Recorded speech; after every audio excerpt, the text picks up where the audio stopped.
Good afternoon. It's great to be with you all today. Let me start by providing you an overview of the cloud and network services business. The business focuses on software and cloud. It's what we sell. It's where we have our leadership. It's our DNA. We are a 3.2 billion euro business built on a strong foundation for growth. And when I say a strong foundation, I mean that we are a leader in multiple markets. We are number one in communication software, number one in private wireless networks, and number one in cognitive or intelligent services. In the aggregate, our estimated market opportunity is quite large, 25 billion euros, and it is expected to grow at a 2% compound annual growth rate over the period of 2020 to 2023. As you'll see in a minute, there are pockets of much stronger growth that we address. Perhaps most importantly, cloud and network services is a business that is taking share and growing faster than the overall market. We are focused on creating value for service providers and enterprise customers by leading the transition to cloud-native software and as-a-service delivery model, as demand for critical networks accelerates. Now let me take you through some of the key market dynamics and disruptions that are driving the growth in our business. Our service provider clients are facing unprecedented revenue and cost pressures as increasing competition emerges in the race to 5G. To win, they are changing how they architect, operate, and secure their networks. They need to quickly automate and improve efficiency. They are looking for flexible ways to deploy their capital, get to market quickly, and monetize their assets. And it goes without saying that COVID changed everything. Resiliency, capacity, and automation requirements increased dramatically. According to our own Deep Field Network Intelligence report, many networks experienced up to 50% traffic growth in just a few weeks. With data traffic up, it's no surprise that security attacks also rose by 50%. As CSPs disaggregate and open their networks, and industrial enterprises increasingly connect more of their previously airlocked mission-critical assets, the data explosion and security challenges only increase, driving the need for an end-to-end protection with strong security software and processes. Finally, when we think about mission-critical assets in the enterprise market, we must acknowledge the megatrend towards industrial automation and the digitization of industries. While the trend started several years ago, the market is at what I call a private wireless inflection point. Today, it is so well recognized that industrial private wireless networks now provide a level of predictable performance that is required to drive industrial automation and digital transformation. Collectively, these market dynamics are creating new opportunities for Nokia and our customers. Simply put, agile cloud-native software is becoming a requirement. Automation of the network and of mission-critical assets are moving to the top of our customers' agendas. Security is the top concern we hear from both our service provider and enterprise customers. Monetization of network capabilities and information is an opportunity for our customers to go beyond the basic broadband connectivity services. And finally, consumption and delivery models like software as a service are emerging as an important way to get to market quickly and deploy capital efficiently. The trends are creating growth in our addressable market.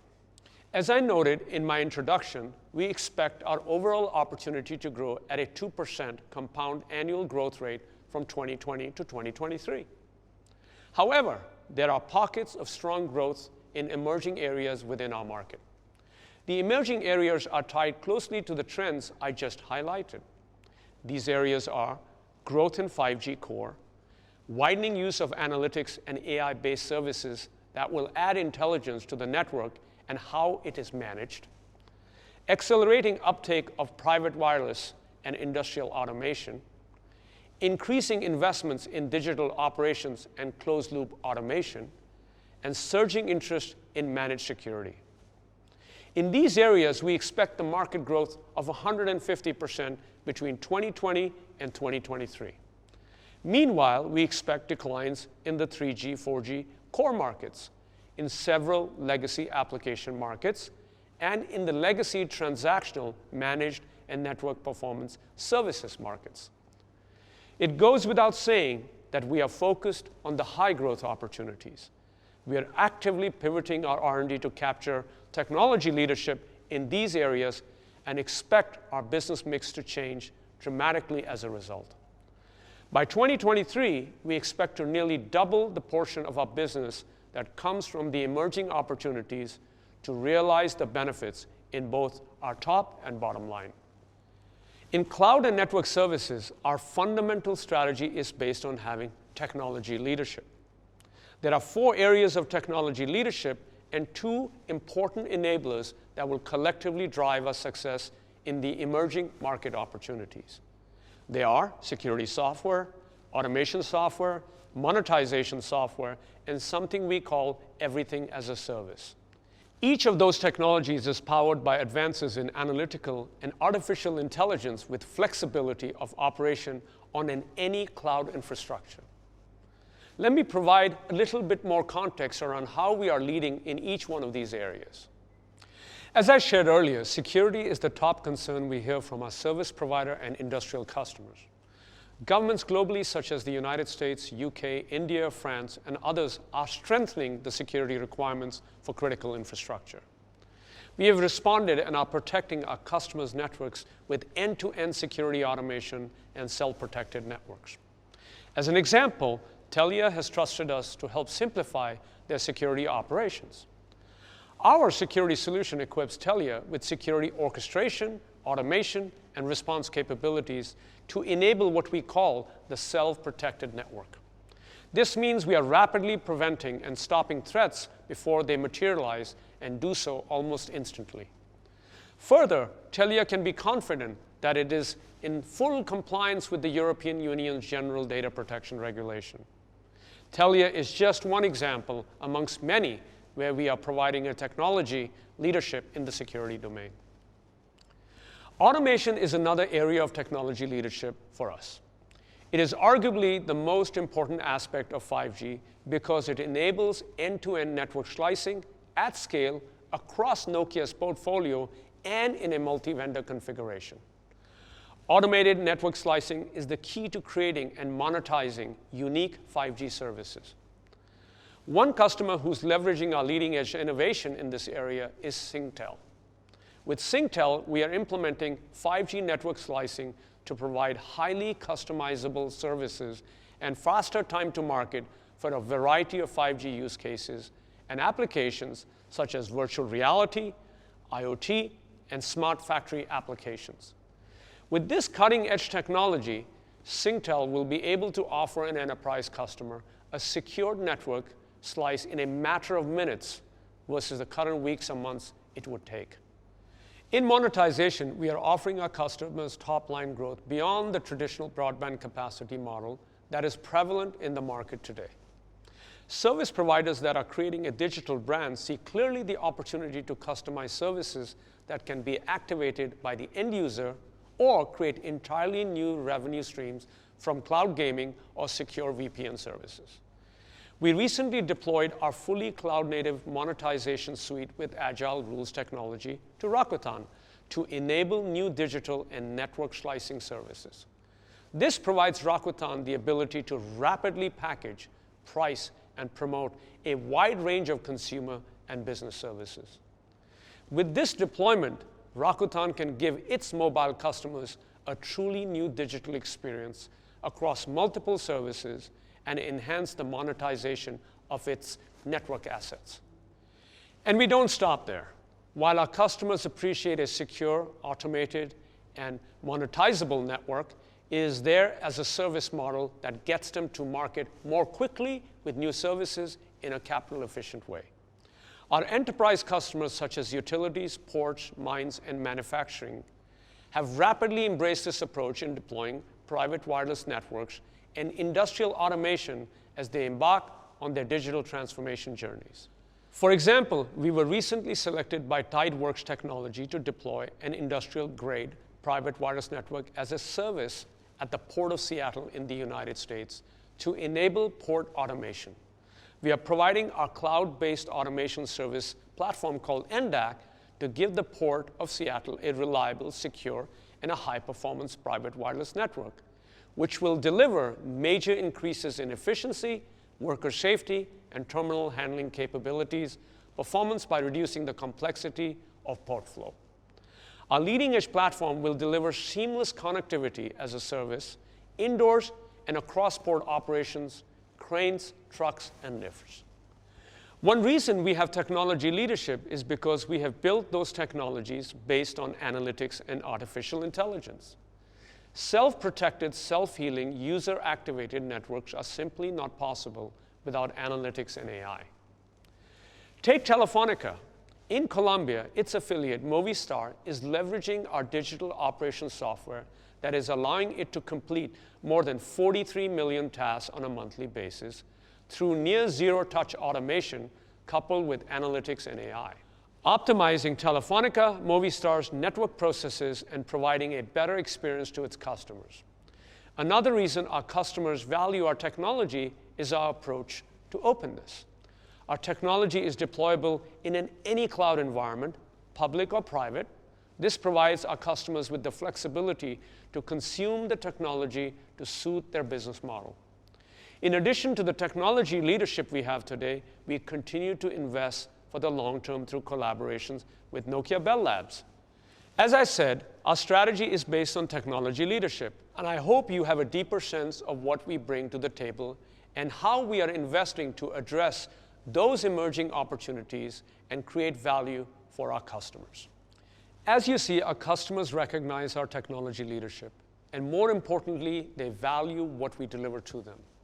Let me share with you some important proof points of what we have accomplished with our customers thus far. Over 50 5G standalone cores, first with 5G standalone charging, and first to deliver private wireless as a service for enterprise clients. All of these accomplishments enable faster time to market with new technology-based capabilities. Our customers rely on our expertise in critical networks, and we deliver. We are a leader in the core market with 250 plus networks deployed. For enterprise, we have delivered over 1,500 mission-critical networks across industry segments such as energy, transportation, manufacturing, and public safety. We also operate and manage networks and security services covering over 1 billion subscribers. To thrive in the emerging digital ecosystem, our customers require our software openness to multi-vendor settings with no lock-in. We actively engage with them on open software standards, open source, and open APIs. And finally, our customers are looking for a partner that they can trust. Trust is the reason we work with every one of the top 50 service providers globally. It is why we have a leadership with 260 private wireless networks deployed. And it was a critical reason we were recently selected as a partner by the US National Cybersecurity Center of Excellence for the 5G cybersecurity project. Let me now shift to the financial assumptions for the cloud and network services business. Before I begin looking forward, it is important to note that in the new operating model, the business no longer includes the network management and self-organizing networks portfolios. Likewise, we have added the Nokia software business, the managed services, the GSMR railway, the packet core, and the Nokia digital automation cloud portfolios. These changes in the operating model reset our comparable operating margin from 19% to -2%, which is the foundation from which we will begin to build. From here, we expect to reset the business and rapidly improve to finish 2021 with an operating margin in the 3 to 6% range. Let me take you through the plan we are executing that drives my confidence in achieving those improvements. First, the business had a few projects where our delivery fell short of expectations. We have quickly re-engineered those projects and will see the bottom line recover in 2021. As stated earlier, we expect to grow faster than the market and expect our mix to shift to the faster growing, higher margin emerging opportunities. This will have a net positive impact on our margins in 2021. In addition, to address the faster growing, higher margin opportunities in the future, we are rebalancing our R&D spend and investing in the areas of technology leadership I mentioned. These investments will secure our technology leadership position in the years to come. Restructuring will play a role in our improved financial performance. As we restructure, we will automate many of our operating processes, we will invest in our remote delivery capacity, and we will create several centers of excellence and consolidate our workforce in those centers. In addition, we are planning for some salary inflation and other additional savings that will be partially offset by foreign exchange rate changes. As I said, we expect these steps to result in a business growing faster than the market, with assumption of 3 to 6% comparable operating margins for 2021. After having set a strong foundation in 2021 and looking ahead to 2023, I expect that the business will begin to accelerate and scale. This would drive operating margins significantly higher to the 8 to 11% range. To achieve this, I have the following plan: focused execution on sales growth and the change in mix towards the emerging market opportunities, which will drive solid operating margin benefits. Next, continue to fuel and differentiate the business by further rebalancing our R&D investments towards the emerging opportunities and, more significantly, to software as a service. With this shift in investment, we extend our leadership and become a technology disruptor in the market. We plan to continue to realize savings from restructuring, most of which will come from actions in 2021. As we restructure, investments will continue in building workforce capabilities in key areas like cloud, automation, and artificial intelligence. Building on our expected 2021 progress, additional benefits from automating our operations, shifting to remote delivery, and establishing a few centers of excellence will continue to drive improved collaboration and customer satisfaction. Wage inflation and a few other operating model savings will be realized. As a result of these actions, I expect the business will have comparable operating margins in the 8 to 11% range at the end of 2023. To close, let me reinforce a few points. With our strong foundation in software services and private wireless, Cloud and Network Services Group will reset our business in 2021, refocus our investment to drive our business mix to the faster growing emerging opportunities where we already have a solid foundation, increase our R&D to drive technology leadership to be number 1 or number 2 in the markets we serve, implement the SaaS model and aim to have 1,000 customers leveraging this platform by 2023, up from 250 today. Finally, with the collective actions we are taking to reset and accelerate the business, we expect to outgrow our market each year within the period 2021 to 2023 and deliver healthy profitability. Thank you for listening. This now concludes my presentation. And now I will pass it back to Espo and to Jenny Lukander, President of Nokia Technologies. Jenny.